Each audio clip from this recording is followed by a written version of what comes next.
Alright, what's up guys, Azura here, back at it again with another 0 damage deck profile, this time featuring Claret Sword. So this deck, I alluded to it like a few days ago on the community tab. You should keep an eye on those. I might post on there a little bit more frequently as compared to before.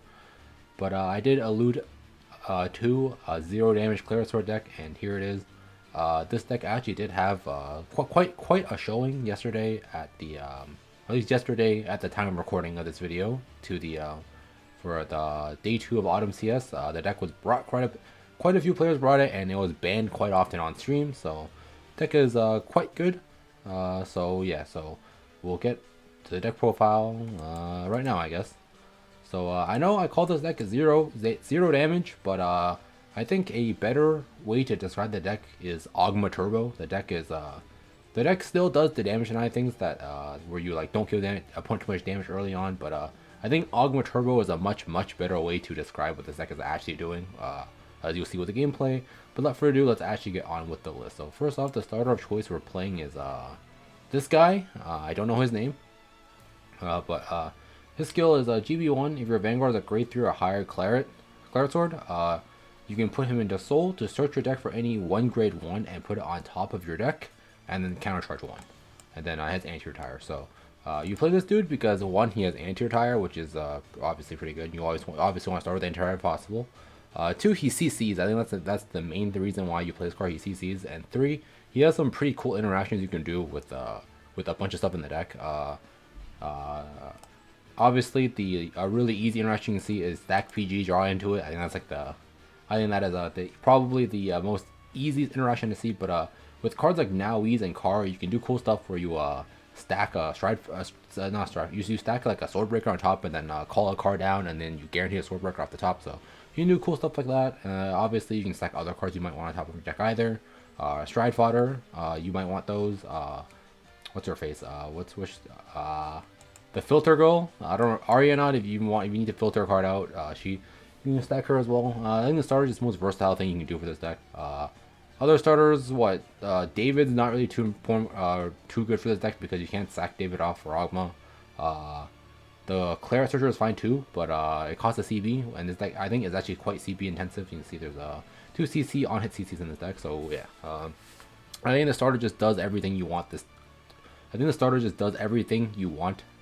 it to do for the deck, so that's why we're playing the starter. And then orange grade ones, 2 Arianods. So she's the filter. You play her because one, not a whole of anything else you can play. There's not really a good grade 1 that I'm not playing that I want to play in this deck. You can play like Blue Espada, I guess, the onboard stack fodder, but I don't really think you need that much stride fodder in the deck, considering you are playing like a full suit of grade 3s and 4 regular stride fodder. So don't really need for that. Ariana can help you get a ritual count faster and to drop if you just draw it early. So yeah, still pretty good utility there. 3 sword breakers. Soul Blast when carbonite Soul Blast when draw 1. Soul Blasting lets you get cards out of your deck, or lets you get grade 1s out of your soul. It lets you draw cards. Obviously, it's pretty good. So and she's a great one. So really good there. 4, the old stride fodder, the Branwyn.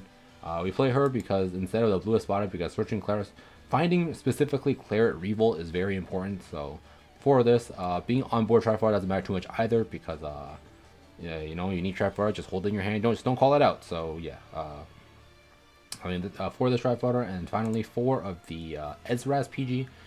So for the global players, you never got to play with full power 0 damage Lord without the harmonics buff and stuff. This before was the preferred PG because the deck was actually just turbo. It was just shitting out Ogmas every single turn as often as it could. And Ezra's was a PG you could slam onto the board and still get her back from the drop back to hand. And same logic applies to this deck. You're just trying to Ogma as many times as possible to make your opponent lose hand. And Ezra's lets you do that while committing PGs and not losing the PGs as well. So that's what we're playing for Ezra's, and that's it for grade 1s. If you're wondering why I'm not playing the grade 1 that CCs when something is sacked, that card actually does not work with Ogma the way you think it would. That grade 1 only works if the card is being retired for cost, and Ogma retires as a part of an effect. So Obviously, my game's in Moon Runes because it's Japanese, but you see, as you can see here, in the brackets, the only cost that's in the bracket here is CB1 and flip something from your G zone.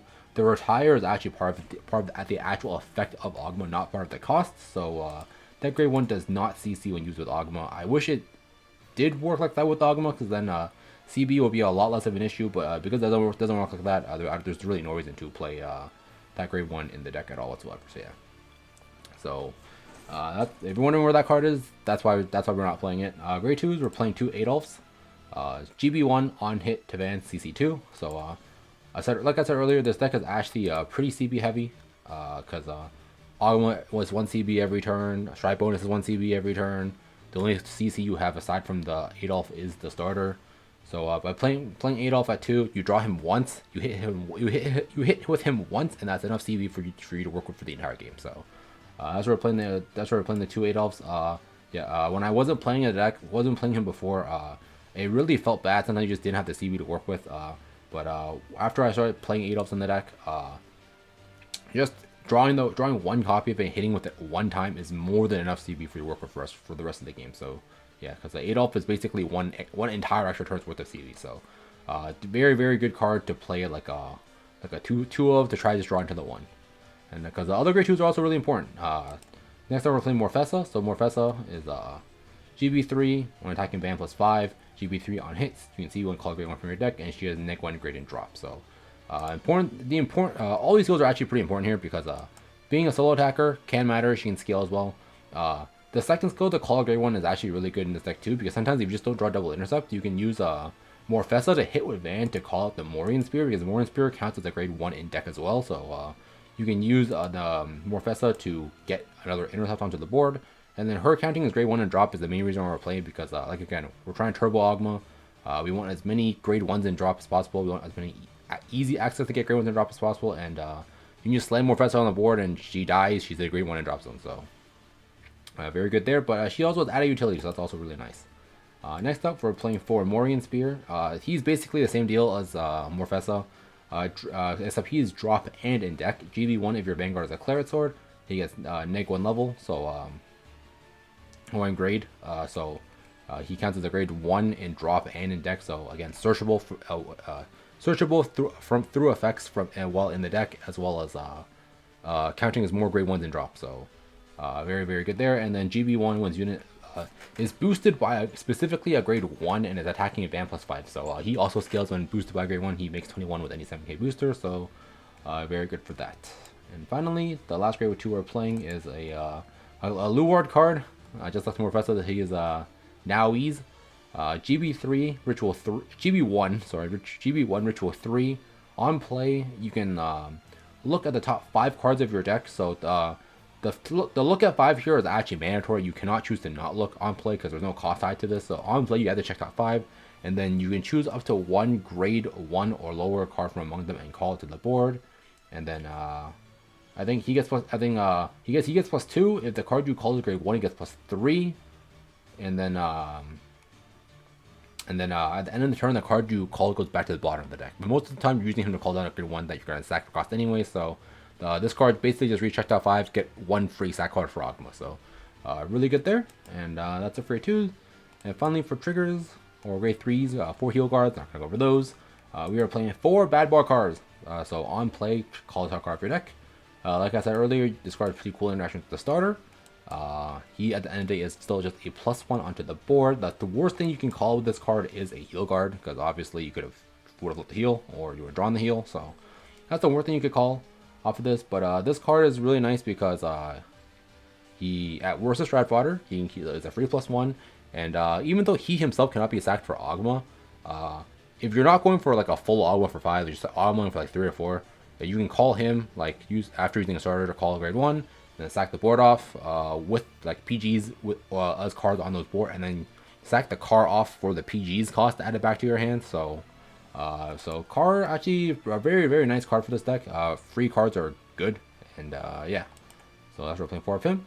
One of the old Claret sword. He's like in case you just don't draw another Claret, the actual good Claret sword, and you have him as like a 5th copy of a ride, I guess. He's not nearly as good as Revolt, and a lot of JP lists I've seen play one Luard in this slot instead, but I personally think that I rather just be on something with the Claret name, because if you ride the Luard, you turn off the Morian Spear, which might or might not matter. I wouldn't know. I haven't had a situation where I wrote a Luard in this deck yet, but yeah. This Claret, he still both throughout the recycle deck effect, but he CV wants to call one grade 1 from deck, and then yeah, it gets power, but it's a selective grade 1 call instead of the other Claret. So yeah, just a one of, just a filler one of, nothing too important. You can play whatever you want here, realistically speaking. So yeah. And then finally, the main ride of the deck is the Claret Sword Revolt. So GB2, at the end of your turn, you can choose one of your grade 1 rear guards and retire it, and give himself plus 5k until the end of the opponent's turn. So 16k during the opponent's turn. This skill also does not work with the grade 1 CC, because this skill is also not retiring for cost, it's not retiring for effect. So this skill also does not proc the grade 1 CC. And then his stride bonus skill is when you stride on top of it, CB1 to you can recycle any number of non-grade 1 non-PG grade 1s when drops them back to the deck. So you can put all your grade 1s back. You can put Morian Spear because he counts grade 1 to drop. You can put Rafetza's back. So recycling, very good. And then this is the part where it's a little more convoluted. So you check cards off the top of your deck until you find 2 grade 1s. You call 1 and add 1 to hand. So basically, the skill basically just keeps going until you find two grade 1s to off the top of your deck. It could be like the first 2 cards. It could be like your entire deck. It was like one on the top, one on the bottom. So nothing manually you need to do here. The game does all of it for you. But basically, CB1 to recycle, and then call a grade 1, add a grade 1 to hand. Non-selective, but you have ways to manipulate this. The recycle skill, basically, if all your grades are out of deck, you can just put back stuff that you only want onto the board or only want in your hand. So pretty good there. This card can also add PGs to hand too. So pretty sick there. You can't recycle them, but you can add them to hand if you find them at the top. So yeah, really good card. And the reason why this card works so well with Ogma, obviously, I think you can tell, is because he adds 2 grade 1s. He calls 1 to board and adds 1 to hand. That's still 2 pieces of 2 cards you can sack off for cost for the Ogma. So very good there. And the only thing that for the Ogma you cannot add, that you cannot sack for cost, is the Morian Spear, because you actually can add Morian Spear off this, because Morian is grade 1 in deck, meaning if you flip it off the top, he counts as one of the grade 1s, and you're forced to add because you don't have a choice with its skill. So yeah, so that's it for the grade 3s. That's it for the main deck. G-Zone, 1 Harmonics, we won't go over that either. 3 Drag Drivers, Ritual 3, I'm not going to go with skill. He just flood the board grade 1s and all that, and he can sack a card with Ritual off, cycle 2 more to get a crit. He's mainly here as flip fodder, because is he here? If you don't know, Helheim is a G Persona flip, and Ogma flips for its cost. So whatever you play in these 3 slots, and just end up being flip fodder anyways. So by playing Drag Driver in the slot, you can go like Ogma flip Drag Driver, Ogma flip Drag Driver, and then actually stride the Drag Driver and flip something else to actually call a bunch of grade 1s on the board. And because you have Morian Spear, you can call intercepts out onto the board as well, so it's pretty cool there. And yeah, mainly here flip fodder. I don't think I've ever actually gone into the Drag Driver before, but is there as an option if you just need to flood a board out. So 3 Drag Drivers there. 3 Ogma, he's still the star of the show. He's the reason why this deck works so well. Again, we won't go over this. You don't know what Ogma does. He retires a bunch of cards, and then he makes sure he kills a bunch. He retires your card, retires the opponent's cards, and then basically for everything they couldn't retire, they ditch a card out of their hand. So yeah, really, yeah, I'm not gonna explain this. I think this is like the 4th time I've gone over a deck with Ogma in it. So yeah, I will not go over the Ogma again. If you want to know what it does, I'm sure you can find it somewhere online. But I will go over these newer cards though. Next off, we have the one of, which is the Drag Strider. So this card is the main win con on the deck. Ritual 7. On attack, retire 2 rears and discard any number of cards from your hand. For every 1 card you discard, he gets plus 3k. So he gets let's just say this card wants to ditch. We want to ditch at least 2 of this, so he gets plus 6, realistically speaking. And then then the rest of his skill is if you discard at least 2 for the cost of this card's skill, he gets you draw 1, you get drive +1, crit +1, and he gets the Glory Guard restrict. So you can choose to ditch 1 or 0, and if you do that, he just retired 2 for cost for no reason. But yeah, this card basically reads retire 2, ditch 2 to draw 1, get a crit, get a drive, and get a glory restrict. So yeah, this is your main coin. The deck's general game plan with this deck is you augment them like 2 to 3 times, and then by the time you augment them that many times, they probably don't have a board, nor do they have that big of a hand. And then at that point, they should be pretty vulnerable to just a glory guard trick for game. And Drag Strider's way to do it, because as you can see here, the G zone slots for the deck is quite tight, so you don't really have space for Phantom Blast or Diablo. I will say if you don't have 4 Helheim, which I assume most people will not, you can just play a pair of those in the G zone instead as like a secondary guard restrict or in the G zone. But yeah, he's here as your finisher. You can ditch more cards if you need to try to hit over multiple heal cards if you think they have those in their hand. But with Ogma making them like ditch a card or 2 every single turn, that's very unlikely. But yeah, Drag Strider is your main finisher because he is a glory after making your opponent ditch a bunch of cards. So yeah, there's the one there, and then finally we're playing 4 Helheims. So although I am playing 4, I will say that you probably do not need 4 for this version of the deck. I think if you play more like Unga Bunga Claret, you probably want 4 of this, because that was what I was playing for the longest time. This was definitely like a newer rendition of the deck that I've discovered after seeing other people on ladder play it. So yeah, for a more Unga Bunga list, you want 4, but for something like a list like this, 2 is more than enough, I think. But his skill is at the end of the battle that this unit attack the Vanguard, G Persona flip to call grade 1 or lower cards from your deck equal to the number of face-up cards in your G zone plus 1. So not GB locked or anything. So if you first try this card, you call 2 because you'd have flipped 1 for cost, and then plus 1, so 2. So yeah, a lot of times if you just don't have the ritual 5 for Ogma first stride, Helheim is your first stride, because you can just use him, swing face 1 damage, deal them 1 damage, and then call down 2 intercepts to set 2 intercepts up so you don't eat a bunch of shit on your opponent's next turn. So yeah, and then if you have an extra pair, you can use it as a finisher as well, because at the end of the day, this card is still giving you 3 attacks, because rear, van, or 3 attacks to face rather. Rear to intercept, van to van, and then call 2 more Warring Spears, or you reset 2 whole columns and swing face 2 more times. So yeah, really good card. But for a list like this, 2 I think is enough. And like I said, your best replacement here is probably the Phantom Blaster Diablo. If not, you can play like Spectral as well. You can play whatever you want in these last 2 slots if you don't have 4. But I will say 2 comes up very often. I will say you will need at least 2 for this deck. So yeah, so that's it for the deck profiles, and I'll see you guys from the game, where I will definitely go a little bit more in depth with what the deck's game plan is. So I will see you guys there. So for our very first game here, we are playing against the Royals. More specifically, my opponent was playing Blasters. So yeah, so his hand's pretty solid. You have like a Rise being the Naois here, followed by 3 grade 2s that count as grade 1s in drop zone. So yeah, only issue here was if I didn't find the Claret here, I would have had to hard draw that later, because I had to ride the Stride Fodder. But that's fine if we did hard draw the Claret. The next turn we can ride Naois and then slam down some intercepts early to get them into drop zone, as well as mitigate some damage to fuel the Ogma for first stride if possible. So here my opponent just gives me the 1 here, which is whatever. And yeah, so the early game for this deck is very much like what Luard was doing before. You ride past. Oh, I think here I guess I was like, oh, I kind of rather have the Naois try to find a grade 1. So here I just ride and then call down a Warring Spear, so that 1, he has to interact with it, and 2, when he does, it goes into drop zone, so that it counts as a grade 1 and drop for my first strike turn. And like I said earlier, this deck does not do any damage to the opponent early on. This deck at most will do like 1 damage if it really needs to for whatever reason. Like with Luard, this deck, you really do need to know your matchups to know which matchups you can damage deny, which matchups you can't.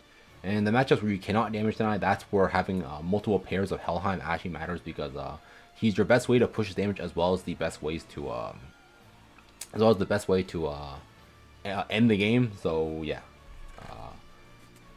that's where the extra pairs of Helheim would come up. So here, for turn, I ride up to Claret Revolt, hold the other Claret's hand, Fodder, and stand on the 2 grade 2s that count as grade 1s in hand, and just go face, or rather go at the rear, not go face. We do not go face here. So kill the rear, just pass here, kill rear, pass, and then Next turn we'll have ritual 3 by first stride, and then depending on the situation there, that's when you can decide if you wanna, or that's when you say if you think you can go augment first stride, or if you think you can or if you think you would rather just go Helheim, just set a board up and then set up for ritual for the next turn. So yeah. When you hear Rise of Blast for Exceed, that is the rank reward if you're wondering what that art is. And then opponent strides into Religious Soul Saver here. He does use the kills a heal guard down just to pay himself for the 1. I think my opponent here used the 1 CB to use the Wingle Brave to search. Yeah, so he calls down a board, swing, rear, and then van to van. That's why I take 2 here because of the crit. Because he did ride full blasters, and it's also first damage draw, second damage I think it was also a draw. So pretty good there. Just draw 2 cards.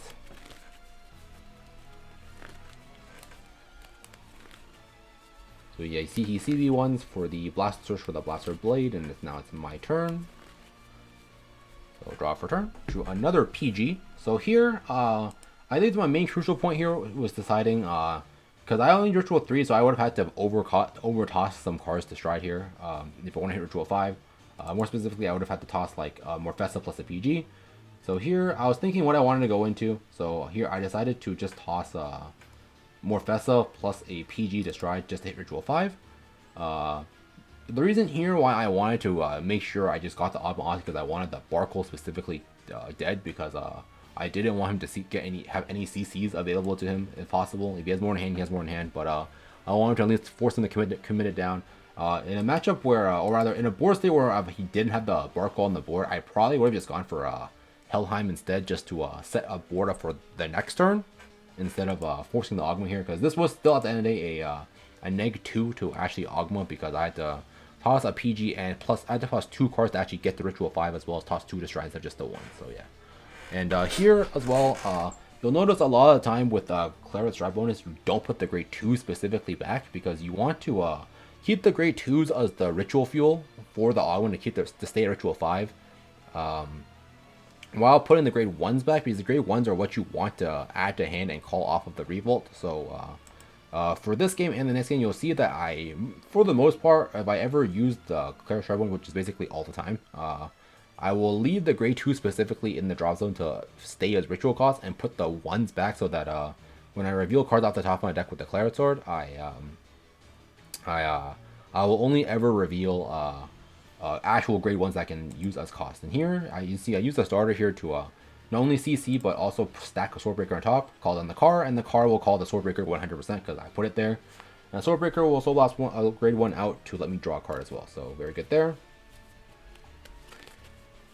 And here, I think I just slammed 2 PGs down, or never mind, I slammed the Now We's down. Find nothing off the top, unfortunately, so that sucks there. So I just call PG, and then I here, instead of going for like a super heavy ritual or a super heavy Ogma or anything, I just Ogma for the 3, because I do have a PG and drop, meaning I can use the car on the board as the sack fodder for the Ezra's, so I can put 1 back and add 1 back to hand. And here, like I said earlier, the main reason I went into Ogma to begin with was because I wanted to get rid of the Barkle. So here I use the PG, put 1 back to the bottom, sack the car off as cost. Very good card, pretty good card for pretty good as sack fodder. And here I'd probably just call down like the Moraine Spear, and then call down the other Swordbreaker from hand to sack off for Claret at the end of the turn to hit the 16k base, because I didn't want to take too. I'd rather not take too much damage if possible. So swing at rear. And since this deck doesn't actually play crits at all in the deck, your main finisher, the Drag Strider, will only ever be 2 crit, meaning you actually have to put the opponent to 4. So even though my opponent has like no cards in hand here, I still want to be doing like 1 a turn, realistically speaking, so I can actually push for lethal when I go for lethal when I actually want to. So this deck isn't actually as degenerate as the other 0 damage, as something like 0 damage lore, where it actually like holds the opponent as little damage as possible. This deck still has to give like roughly 1 a turn. Obviously, there are some situations where you might not want to give any a turn, or not give damage on specific turns to stop usage of CB. But here specifically, I wanted to make sure that I could actually go for lethal when I wanted to. So yeah. And here my opponent goes for Ganslot Peace Saver. It's pretty good here because it lets him draw a card, which is card in hand, lets him refund a CB for the piece with Peace Saver, so he has more CB work for the next turn. And there you can probably just see me checking my drop zone, see what I would want to put back for the next turn. So since my opponent just doesn't have too many things to play with, they just have to do a very vanilla turn, like call, swing, swing, swing. Not a whole lot here, so call 2 Blaster Blade, swing. Yeah, he hits a trigger because I am 16k base, so he was on a 1 pass to actually hit for a PG instead of heal card, and he finds it, so I lose a PG there. And the next turn, alright, I guess actually this is actually relevant to show what I put back for the Claret try bonus. So unsurprisingly, my next turn is another Ogma turn. I don't think that's a surprise at all. This is actually pretty good for me because he has to resist, meaning that thing, the Blaster Blade, now counts as does not count as a card that isn't like that. It counts towards discard for the Ogma, so that's really good for me. So I'll go over the Ogma here, and see here. I didn't have any PGs to drop, obviously, so here with Stride Bonus, you'll see that I'll put only the grade 1s back here. Yeah, so like I said earlier, you until you need the 2s back in your deck, you keep the grade 2s in your drop zone as cost for the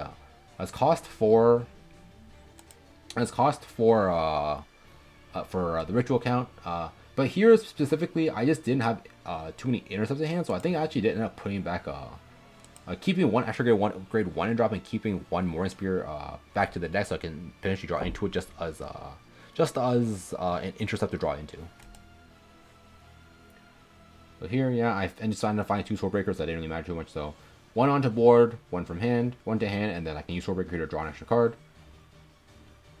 So that's the Morfessa, draw an extra card. Now is a really good draw because now can be another grade 1, and I do find another one. So I find the Arianod. Doesn't matter which one I grabbed specifically because I would have just sacked off for cost anyways. So there's the Arianod. And then I think I'm just thinking what else I want to do here. I think. So I call down the Swordbreaker. That was for, so I just augment for 3 because the Blaster Blade has resist. It doesn't die, but also counts towards a discard here. So my opponent here has to discard 2 cards at the start of their turn. I only draw 1 because I only retired a total of 4 cards. And I don't have double intercept here. Or actually, I do. I don't have a booster for the Adolf, and so I gamble off the car, and I find a booster off the top with the car. So here I can go van to rear, and then connect and then hit with the Adolf to actually draw 1 off, or the CC2. And as you can see here, like I said in the deck profile, the CB can be very tight because you are burning 2 every single turn. 1 hit with Adolf is a whole turn to play with. CB wise, so yeah, hitting there very nice. So that gives me a whole extra turns worth of CB to play with. And here I do sack off the grade 1 because I want to be on 16k base because I still am at 4 with only 3 healed and a PG. Blaster specifically probably can't kill you with that many cards in hand, but you want to make sure just in case some BS happens and you end up needing a 16k base. So yeah, no reason not to do it here. But there are some situations where you might want to just not use it just because of the fact that you might want to hold an extra grade 1 on the board as Ogma Fodder for the next turn. So I'll keep that in mind. But for the most part, you almost always do use the Claret's GB2 just to be on the 16k base or you're harder to hit into. So opponent here, thinking we want to do, he goes into the Alfred Peace Saver. So he uses the Exceed to CB1 to pop an intercept, so you can actually go face twice instead of just once.